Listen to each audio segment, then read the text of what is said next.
जी हाँ दोस्तों, कुछ ही दिनों में टोक्यो ओलंपिक की शुरुआत होने जा रही है, लेकिन हालांकि इस बार मेडल से ज़्यादा वहां की बिस्तरों की चर्चा हो रही है। आपको बता दें, इन्हें एंटी सेक्स बेड कहा जा रहा है। ये खिलाड़ियों से सोशल डिस्टेंसिंग का पालन करवाने के मकसद से तैयार हुए हैं।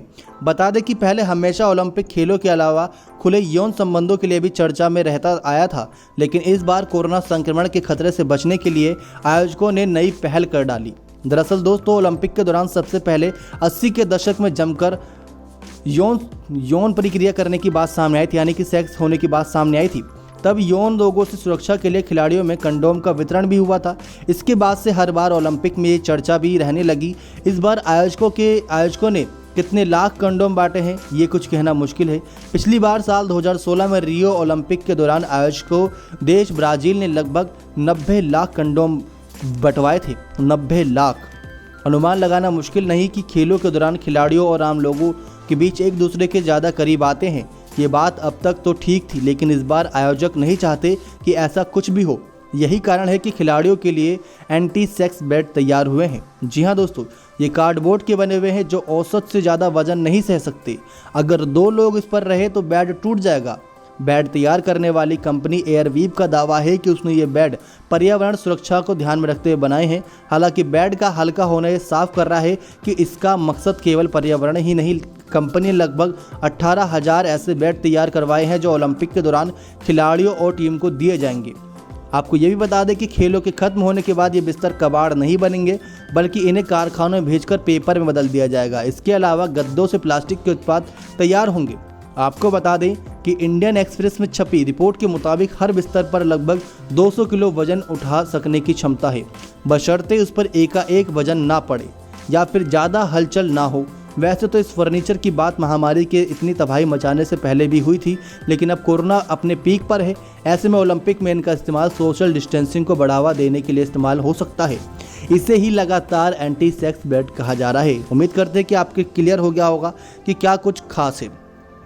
इस बार ओलंपिक में बेड की काफ़ी चर्चा हो रही है और दोस्तों, साल 2016 में 90 लाख कंडोम बटे थे। ये भी अपने आप में बड़ा रिकॉर्ड है। अब दोस्तों, ऐसे में खिलाड़ियों का क्या रिएक्शन है, ये भी आपको बताते हैं।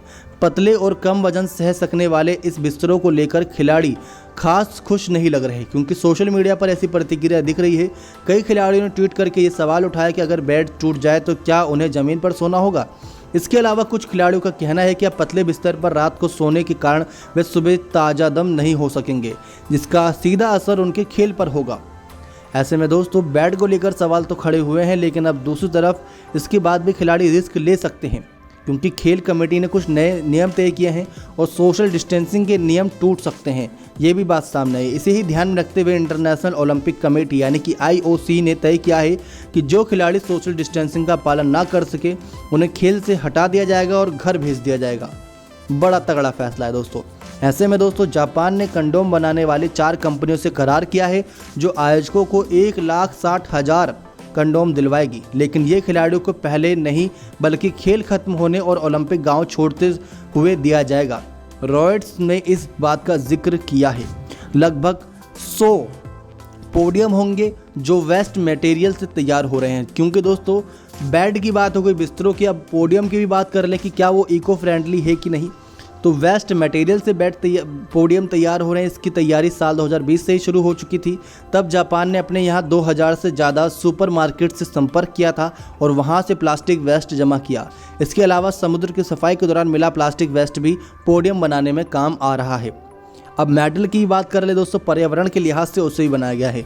वैसे बता दें कि बेड और पोडियम ही नहीं बल्कि इस बार टोक्यो ओलंपिक में जीते हुए खिलाड़ियों को मिलने वाले मेडल भी इलेक्ट्रॉनिक वेस्ट से तैयार होने की खबर आ रही है। इसमें पीतल के मेडल के लिए लगभग 2,700 किलोग्राम और सोने के लिए लगभग 30.3 किलोग्राम और चांदी के लिए लगभग 4,100 किलोग्राम ई वेस्ट आम लोगों से लेकर जापानी इंडस्ट्रीज तक जुटाया गया है। तो ये खासियत है दोस्तों इस बार के टोक्यो ओलंपिक में कि कैसे इन सब चीज़ों का इस्तेमाल किया जा रहा है पर्यावरण की सुरक्षा को ध्यान में रखते हुए। नेक्स्ट 9 स्पोर्ट्स की रिपोर्ट।